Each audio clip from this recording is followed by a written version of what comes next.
paling menyakitkan bukan berasal dari orang asing, melainkan dari orang yang kita percaya sepenuh hati. Orang yang kita perjuangkan tanpa pamrih. Fikri, kamu bisa denger ibu kan? Sadar, Nak. Kebohongan mungkin bisa memberikan kenyamanan sesaat, tapi takkan pernah bisa menenangkan hati. Ayan bangun dari keranda. Kalau semua orang percaya kalau kamu sakti sekarang, hidup kamu nggak akan miskin lagi. Gak usah bawa-bawa anak kamu di depan saya ya. Itu bukan urusan saya. Aku nggak mau kalau kamu sampai jadi penipu, Mas. Ini bukan jalan yang berkah, ini nipu, ini maksiat, Mas. Mulut kamu ini ya, selalu jadi perusak. Dan saat topeng itu akhirnya terlepas, yang tersisa hanyalah sakit, luka, dan kehilangan. Saya dan keluarga kecil tinggal di rumah kecil peninggalan orang tua saya. Nama suami saya, Mas Yayan. Mas Yayan yang pekerjaannya hanya serabutan setiap harinya.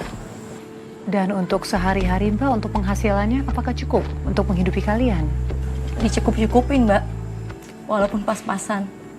Ya, tapi saya nggak pernah nuntut apa-apa dari dia. Karena saya yakin rezeki itu bisa dicari bareng-bareng. Asal kita jujur dan setia, Mbak. Saya setuju, Mbak. Dan Mbak sudah punya anak, kan? Sudah, Mbak. Saya punya anak laki-laki yang bernama Fikri. Tetapi sejak dari kecil, Fikri sering sekali sakit-sakitan. Daya tahan tubuhnya lemah, Mbak.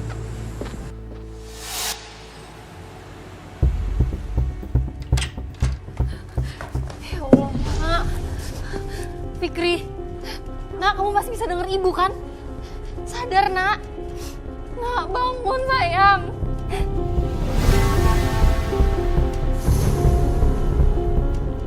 Kalau kamu bisa dapat ikan lebih gede dari aku kasih 200.000. Oke, siapa takut?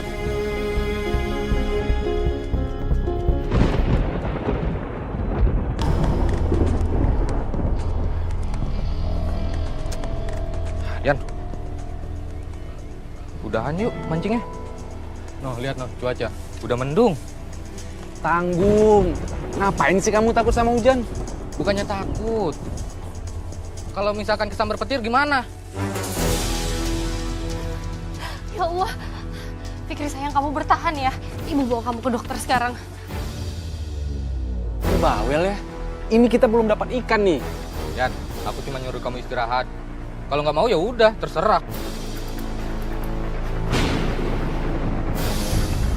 Udah Yan, istirahat. Kamu nggak dengar apa? Petir banyak banget. Ya udah ayo pulang. Kamu bawel kayak istri aku. Udah sono pulang.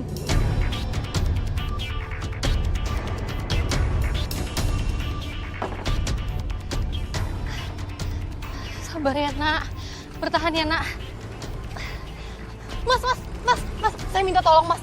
Antar anak saya ke puskesmas. Aduh, maaf Bu, saya buru-buru takut hujan nih. Mas, tolong, Mas. Mas, kalau telat anak saya bisa meninggal, Mas. Aduh, maaf Bu, saya nggak bisa, bener-bener nggak bisa. Maaf ya, Bu. Mas, tolong, Mas. Mas. Ya Allah. Sayang, bertahan ya. Ibu akan lakuin apa aja buat kamu. Bukannya bawel. Aku cuma ngingetin kamu aja, cuma istirahat. Kalau misalkan kesambar petir gimana? Mana petirnya? Mana? Kalau mau sambar aja sekarang. Buktinya nggak ada. Lihat, mana petirnya? Stres kamu Yan. Biarin. Gak boleh ngomong kayak gitu Yan, hati-hati. Saya nggak takut sama petir. Mana petirnya? Alah. Bertahan ya, Nak. Sampai kita sampai.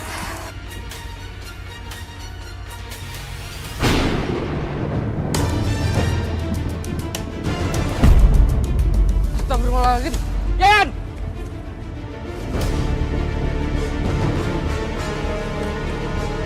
Astagfirullahaladzim.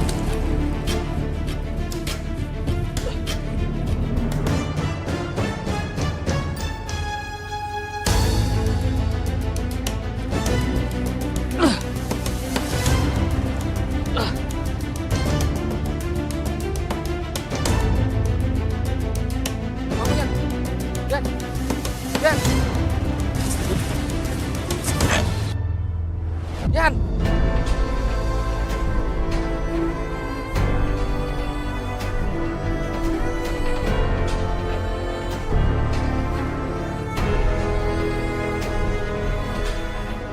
Di satu sisi saya senang Fikri selamat.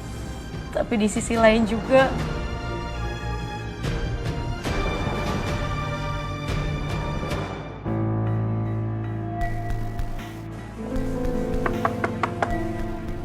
Yayan, Laras, buka pintunya. Kalian denger nggak sih dipanggil-panggil nggak jawab dari tadi? Yayan, Laras. Rosa. Ini dia orangnya. Pantesan dipanggil-panggil nggak keluar dari tadi. Ternyata baru pulang. Dari mana aja kamu? Hah? Saya bisa antar Fikri, Bi, dari puskesmas. Fikri tadi kejang-kejang, Bi. Saya nggak mau tahu. Itu urusan kamu. Saya kesini mau ngambil jatah bulanan. Mas Yayannya belum pulang, Bi. Jam segini dia masih mancing. Ya udah, pakai uang kamu aja. Sama aja kan itu. Ayo sini, cepetan. Uang saya udah habis buat berobat Fikri hari ini. Alah, alasan aja kamu tuh. Bi, maaf ya.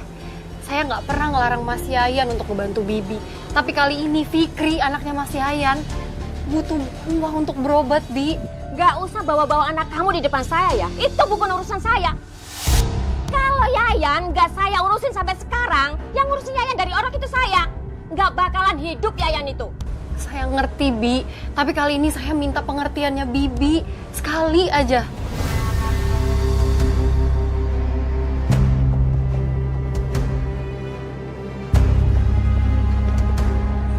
Mas Yayan.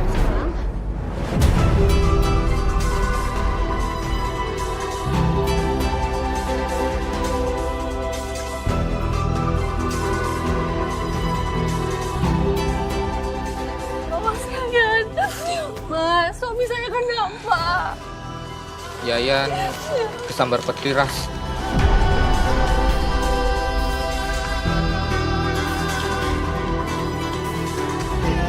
Mas Yayan bangun, Mas. Jangan tinggalin aku, Mas. Jangan tinggalin Fikri, Mas. Mas Yayan.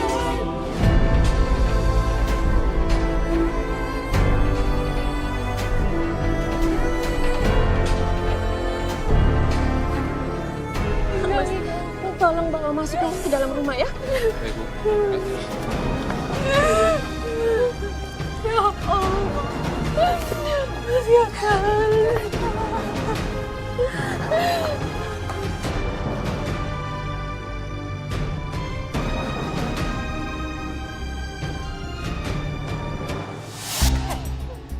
Ini semua itu gara-gara kamu. Apa maksud Bibi? Kalau nggak karena kamu, Yayan nggak bakalan meninggal kesambar petir. Bi, ini bukan salah saya, Bi. Ini bukan salah saya. Kamu itu benar-benar perempuan pembawa sial. Baru aja nikah, kamu udah bikin celaka suami sendiri. Perempuan pembawa kutukan kamu tuh.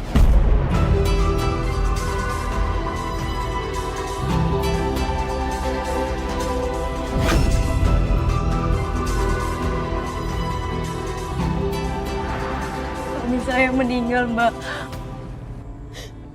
Suami saya sedang mancing bersama temannya di danau, Mbak. Hari itu cuacanya sangat buruk, Mbak. Musibah menimpa suami saya, Mbak. Dia kesambar petir sampai meninggal, Mbak. Ya Allah, Mbak. Saya turut berduka cita, Mbak. Innalillahi wa inna ilaihi raji'un. Pasti sangat berat buat kamu, Mbak. Dan Fikri.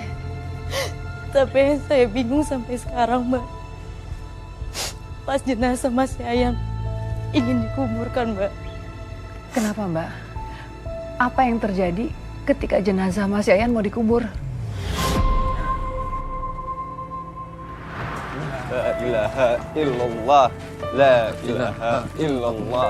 La ilaha illallah. La ilaha illallah. La ilaha illallah. La ilaha illallah. Kita doain. La illallah. Ya Bapak, tenang di sana. La ilaha La ilaha illallah. La ilaha illallah. La Pelan-pelan. Kerandanya kok bisa goyang gini ya? Hati-hati. Jangan sampai kerandanya jatuh. Woi, ini kenapa aku ada di dalam sini? Siapa yang ngafanin aku? Suara Yayan. Ah, nggak mungkin. Yayan kan udah. Turun.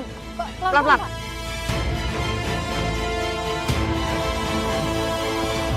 Woi.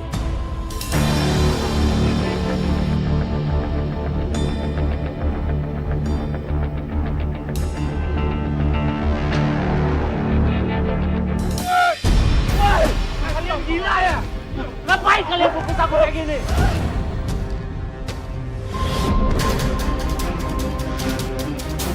Mayat hidup! Mayat! Mayat hidup! Mayat hidup! Mayat hidup! Mayat hidup! Mayat hidup! Mayat siapa, Bang? Mayat siapa? Mayat Yayan bangun dari keranda! Kabur! Bu, itu ayah. Ayah beneran, Bu. Iya, Nak.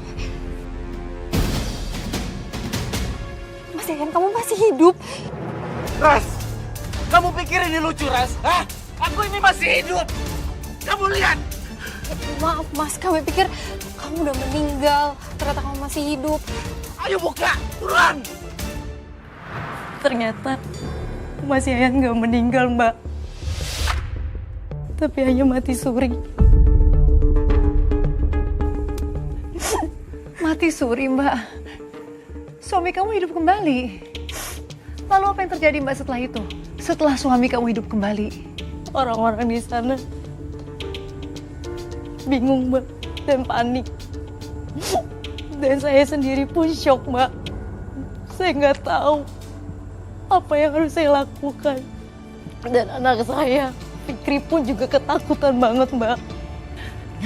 Tapi Mas Yayan, dia ingat apa-apa nggak sih, Mbak? Saat tersambar petir saat itu? Enggak, Mbak. Dia nggak ingat apapun. Yang dia ingat, pas dia bangun, dia udah berada di dalam keranda, Mbak. Dan itu yang bikin dia ngamuk, Mbak. Lalu, Mbak, setelah suami Mbak dinyatakan benar-benar sudah hidup kembali, apa yang terjadi selanjutnya? Mas Yayan dimanfaatkan Bi Rosa, Mbak. Dimanfaatkan Bi Rosa seperti apa maksud kamu?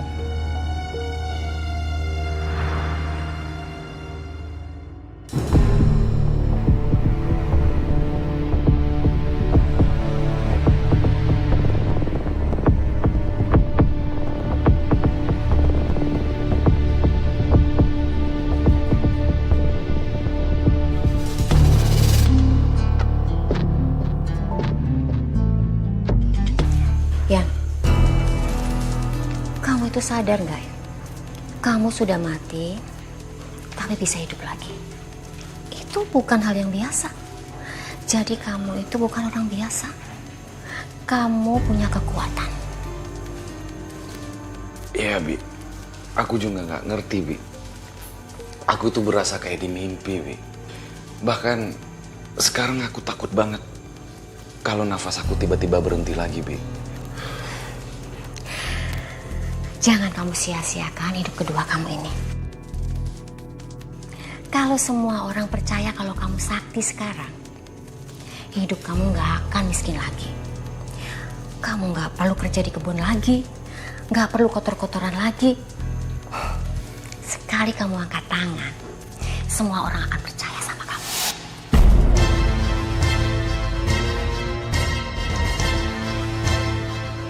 Mas, tolong jangan main-main sama hal kayak gini ya, Mas.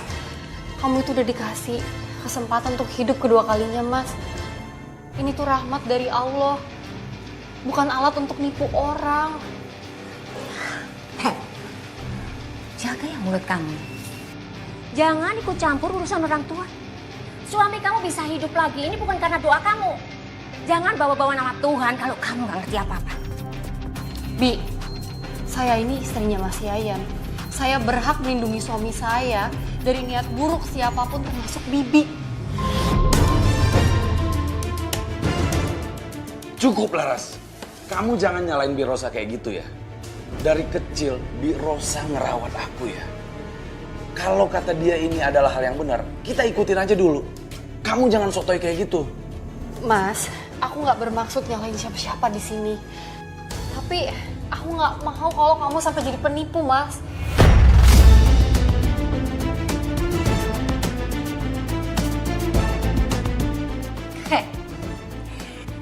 sini itu untuk bantu kalian biar gak hidup susah terus. Suami kamu punya anugerah, harusnya kamu bersyukur. Tapi Bi, Udah, kamu dari tadi ngebantah terus ya. Nggak pernah ngikut apa kata suami.